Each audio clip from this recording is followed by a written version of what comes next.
सभी दोस्तों को गुड इवनिंग। तो आज बात कर रहे हैं दोस्तों कि सभी को राम राम नमस्कार।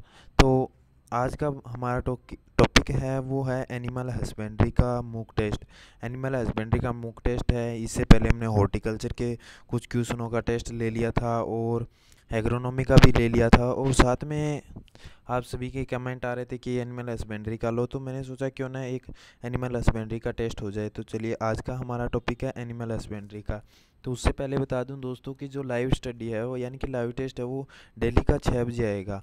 और आजकल कुछ यूट्यूब में प्रॉब्लम चल रही है, उस वजह से आपको नोटिफिकेशन नहीं मिल रहा है। तो आप लोग सभी क्या, डेली का नाम, चैनल का नाम सर्च करके आप चैनल में आके 6 बजे वीडियो को देख सकते हो, ताकि आपको नोटिफिकेशन मिले या ना मिले, लेकिन आपको वीडियो ज़रूर मिल जाएगी। अब बात करते हैं यहाँ पे कि निम्न में से किसके समूह को हर्ड कहा जाता है। यानी कि कौन सा, यानी कि कौन से पशु होते हैं जिनके समूह को हर्ड कहा जाता है, गाय की, भैंस की या बकरी के, या नॉन एज नॉन। तो इस क्वेश्चन का आंसर दीजिए दोस्तों। कल कुछ ज़्यादा कमेंट आ रहे थे कि थोड़ा टाइम ज़्यादा दे दिया करो, तो चलो ठीक है, आज की वीडियो में थोड़ा सा टाइम दे दूंगा। तो आप सभी के आंसर है वो लगभग सही से आ रहे हैं, किसी के गलत भी आ रहे हैं। तो अगर दोस्तों अभी तक वीडियो को लाइक नहीं किया तो प्लीज़ लाइक कर दो दोस्तों। और यहाँ पे जो राइट आंसर है वो ए होगा, यानी कि ए होगा। गाय के जो समूह होता है उसको हर्ड कहा जाता है, यानी कि गाय के समूह को हर्ड कहा जाता है। आगे बात करते हैं नेक्स्ट में, विल किसके मांस को कहा जाता है। विल किसके मांस को कहा जाता है, पोल्ट्री, बछड़ा, सुअर या मेमना। किसके मांस को यानी कि विल कहा जाता है। तो इस क्वेश्चन का आंसर है वो कमेंट करके बताओ। और दोस्तों, चैनल पे अगर नए हैं तो चैनल को सब्सक्राइब करना मत भूलना, और पास में बेल आइकन है उसको प्रेस कर लेना, ताकि आपको जो जो भी कोई भी वीडियो आएगी तुरंत नोटिफिकेशन मिल जाएगा। तो चलिए आगे बात करते हैं। इस क्वेश्चन का आंसर है, तो किसी का ए आ रहा है, किसी का बी। तो यहाँ पे लगभग राइट आंसर है वो ज़्यादा आ रहे हैं। तो जो राइट आंसर है वो बछड़ा होगा, यानी कि बछड़े के मांस को विल कहा जाता है, यानी कि बी आंसर है वो राइट आंसर होगा। आगे बात करते हैं, हमारा थर्ड नंबर क्वेश्चन है कि बकरी के मैथुन की क्रिया को क्या कहा जाता है। तो जो बकरी के अंदर मैथुन की क्रिया है उसको क्या कहा जाता है, स्विंग, वनिंग, कपलिंग या टॉपिंग टॉपिंग। तो क्या कहा जाता है, सॉरी, टपिंग, टपिंग लिखा गया है, टपिंग। तो यहाँ पे क्या लिखा जाता है, सॉरी, क्या बोला जाता है मैथुन की क्रिया को बकरी के अंदर। तो बकरी है वो हमारे यानी कि लगभग बहुत ज़्यादा इम्पोर्टेंट है, क्योंकि इसको राजस्थान का फ्रीज भी कहा जाता है। तो ये इम्पोर्टेंट टॉपिक है, तो बकरी से रिलेटेड है, तो आप सभी इसका आंसर करें। तो यहाँ पे जो आंसर है वो सभी के लगभग राइट आंसर आ रहे हैं, लेकिन किसी के गलत भी आ रहे हैं। तो आप टेंशन ना लो, अपनी तैयारी को कंटिन्यूस रखो, आपके लिए अच्छे क्वेश्चन लेके आऊँगा ज़्यादा से ज़्यादा। तो चलिए, यहाँ पे जो हमारा राइट आंसर है वो डी होगा, यानी कि टपिंग होगा, यानी कि टपिंग, मैथुन क्रिया को टपिंग कहा जाता है। आगे बात करते हैं यहाँ पे कि भेड़ के बच्चे को क्या कहा जाता है। भेड़ के बच्चे को मेमना, भेड़िया, पोल्ट्री या एसी। तो क्या कहा जाता है। तो आप सभी को बता दूं दोस्तों कि आप सभी वीडियो को लाइक ज़रूर कर दीजिए, अभी तक नहीं किया है तो, क्योंकि काफ़ी ज़्यादा लाइव चल रहे हैं लेकिन लाइक कम है। और इससे पहले बता दूं दोस्तों कि आप लोग आंसर दे रहे हो, तो आंसर किसी के मन में ये होता है कि कुछ आंसर आपको गलत से लगते हैं, तो आंसर वो गलत नहीं होते। यहाँ पे जो मैं आपको बताता हूँ वो आंसर एक्यूरेट होते हैं, जो मैं बुक से देख के ही आपको लिख के बताता हूँ। तो यहाँ पे जो राइट आंसर है वो भेड़ के बच्चे को मेमना कहा जाता है, यानी कि ये आंसर है वो राइट आंसर होगा। तो चलिए आगे नेक्स्ट क्वेश्चन की तरफ बात करते हैं।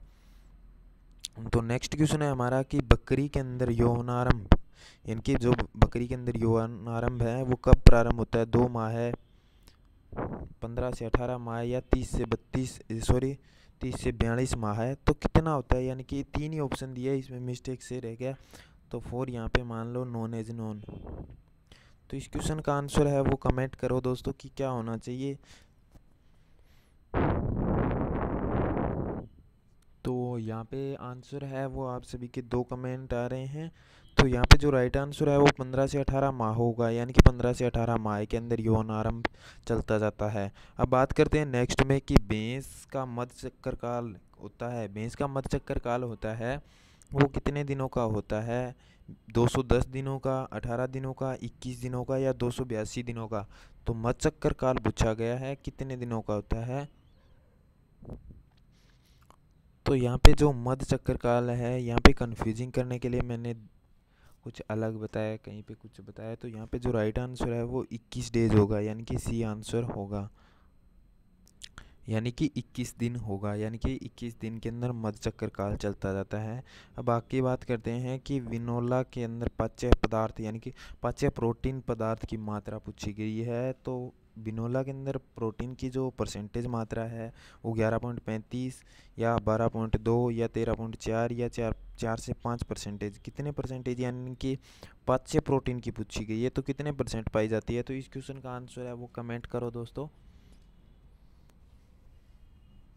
तो दोस्तों यहाँ पे मैं किसी का रिप्लाई भी दे रहा हूँ, तो ये मत सोचो कि मैं नाम नहीं ले रहा, तो नाम साथ ही साथ में कमेंट में ले रहा हूँ, तो टेंशन ना लीजिए। और दोस्तों मैं ये कहूँगा कि वीडियो को शेयर ज़रूर करना, ताकि ज़्यादा से ज़्यादा अपने दोस्त जुड़े, और आप सभी के बीच में जो जितना यानी शेयर करोगे तो आप लोगों के बीच में कंपटीशन बने, और कंपटीशन से आपको पता चलेगा कि मेरी इतनी तैयारी है और कितनी नहीं है। तो यहाँ पे जो राइट आंसर है वो ए होगा, 11.35, यानी कि 11.35 होगा, यानी कि ए आंसर होगा राइट आंसर। अब आगे बात करते हैं, बकरी के अंदर श्वसन दर है वो कितने परसेंटेज, यानी कि श्वसन दर है वो प्रति मिनट से कितनी चलती है? 12 से 16, 10 से 12 या 12 से 20 या नॉन एज नॉन, कितनी चलती है? तो कमेंट करके बताएं।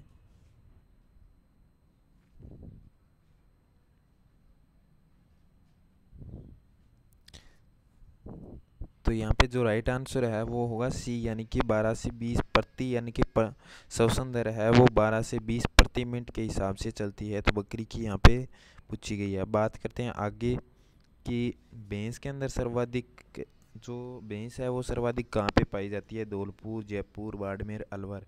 तो यहाँ पे ये क्वेश्चन है, ये करंट डाटा का क्वेश्चन है। मैंने एक वीडियो बनाई थी तो उसमें मैंने करंट डाटा बताया था। तो ये क्वेश्चन करंट डाटा का है, तो इसमें से कमेंट करके बताओ। तो आप सभी के कमेंट है वो दो आ रहे हैं, किसी का जयपुर और किसी का अलवर। तो जल्दी कमेंट करो ताकि सभी के कमेंट है वो आने के बाद में इसका आंसर बता दूं। तो यहाँ पे जो आंसर है वो राइट होगा जयपुर, यानी कि जयपुर के अंदर सर्वाधिक भैंस है। आप सभी के मन में ये भी आया है अलवर का ज़्यादा आया है, क्योंकि अलवर है वो पहले था, अब जयपुर हो गया है। तो जयपुर के अंदर सर्वाधिक मात्रा में भैंस पाई जाती है। तो ये क्वेश्चन है एक्यूरेट सही है, आप लोग कन्फ्यूजिंग मत होना। मैंने जो देख के एकदम यानी कि नेट से सर्च करके और बुकों से पढ़ के ही इस क्वेश्चन को डाला है। आगे बात करते हैं कि एंजाइम द्वारा जमाया हुआ गया दूध क्या कहलाता है? जो एंजाइमों द्वारा जमाया हुआ दूध क्या कहलाता है? खीस, दही, चीज या बी व सी दोनों?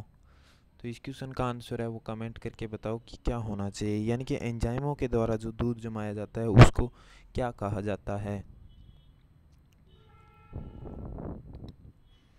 तो किसी को नहीं आ रहे हैं तो टेंशन ना लो। तो यहाँ पे जो राइट आंसर है वो चीज़ होगा, यानी कि सी आंसर होगा। यहाँ पे ना ही तो दही होता है और ना ही खीस होता है और ना ही बीसी होता है। तो यहाँ पे जो राइट आंसर है चीज़ होगा, यानी कि सी आंसर है वो राइट आंसर है। आगे बात करते हैं कि दूध का स्त्राव प्रारंभ खालिस्तान कहलाता है, यानी कि दूध का स्त्राव का प्रारंभ, ध्यान से सुनिए, प्रारंभ खालिस्तान कहलाता है।